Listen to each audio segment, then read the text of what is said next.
অতীত যদি কেউ ভুলে যায় তার ভবিষ্যৎ কখনো ভালো হতে পারে না। যেমন এখন ছত্রভঙ্গ পিসি ভাইপোর অবস্থা হয়েছে। আজকের বিষয়বস্তু বিভীষিকাময় দেশভাগ। আপনাদের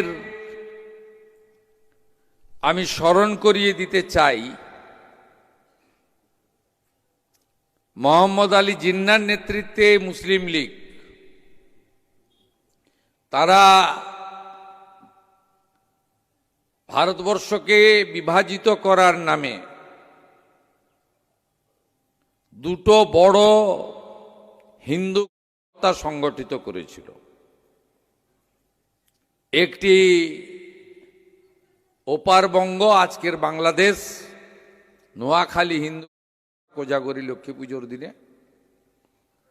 আরেকটা এপারে 1946 16ই August the great Calcutta killing ঘোষণা করে তদানীন্তন যারা রাষ্ট্রবাদী মানুষরা ছিলেন এবং কংগ্রেসের মধ্যেও একটা বড় অংশ ছিল, বিশেষ করে বাংলার, তারাও তদানীন্তন ভেবেছিলেন ক্ষমতার লোভে কংগ্রেসের যে অংশ কার্যত মুসলিম লীগের কাছে আত্মসমর্পণ করেছিল, দ্য গ্রেট ক্যালকাটা কিলিং এবং নোয়াখালী হিন্দু পরে দ্বিজাতি তত্ত্বের ভিত্তিতে দেশভাগ হবে না, এটাই সবাই ধরে নিয়েছিল। কিন্তু ক্ষমতার লোভে দেশভাগ হয়েছে এবং এই বিভাজনে তার পরিণতি আজকে যদি আমরা স্বাধীনতার 8 দশক পরে বিশ্লেষণ এবং মূল্যায়ন করি, তাহলে দেখব অভিজ্ঞতা সুখকর হয়নি।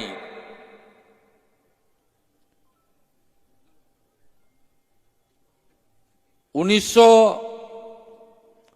47 সালে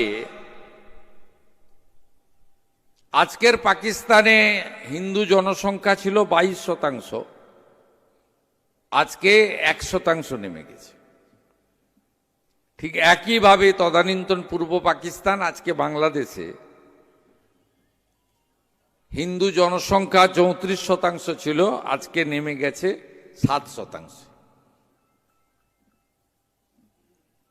তাই আজকের দিনটা বিভীষিকাময় দেশভাগ। আমরা সবসময় অখণ্ড ভারতের কথা চিন্তা করি, পূর্ণাঙ্গ ভারতের কথা চিন্তা করি।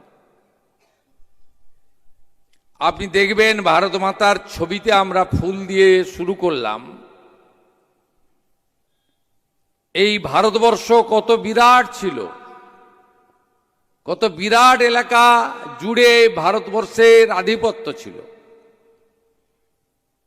আজকে ধীরে ধীরে ধীরে দেশকে খণ্ডিত করা হয়েছে। আজকে বিভীষিকাময় দেশভাগের কথা কেন আলোচিত হচ্ছে, তার কারণ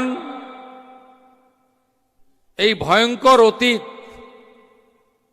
বিশেষ করে দ্য গ্রেট ক্যালকাটা কিলিং আমরা কেউ ভুলে যেতে পারি না।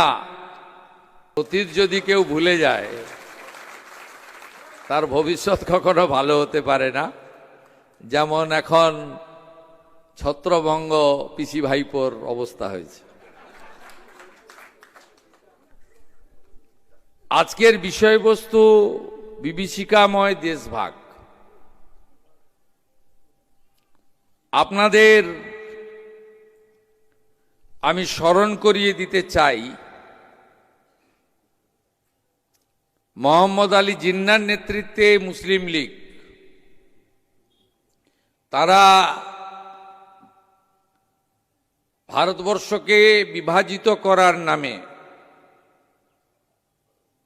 দুটো বড় হিন্দু হত্যা সংগঠিত করেছিল। একটি ওপার বঙ্গ আজকের বাংলাদেশ, নোয়াখালী হিন্দু কোজাগরী লক্ষ্মী পুজোর দিনে, আরেকটা এপারে 1946 16ই August the great Calcutta killing ঘোষণা করে তদানীন্তন যারা রাষ্ট্রবাদী মানুষরা ছিলেন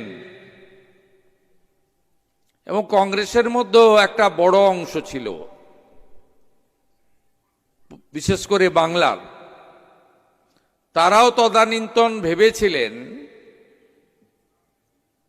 ক্ষমতার লোভে কংগ্রেসের যে অংশ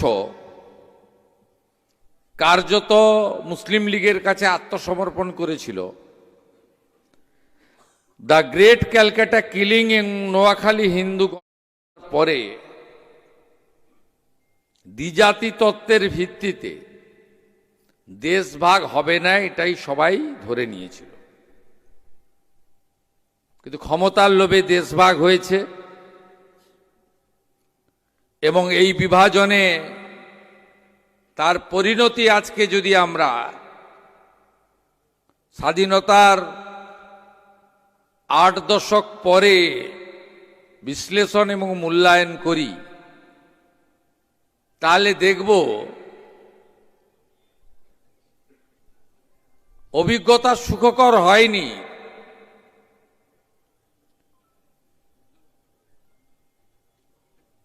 উনিশশো 47 সালে আজকের পাকিস্তানে হিন্দু জনসংখ্যা ছিল 22%, আজকে 1% নেমে গেছে।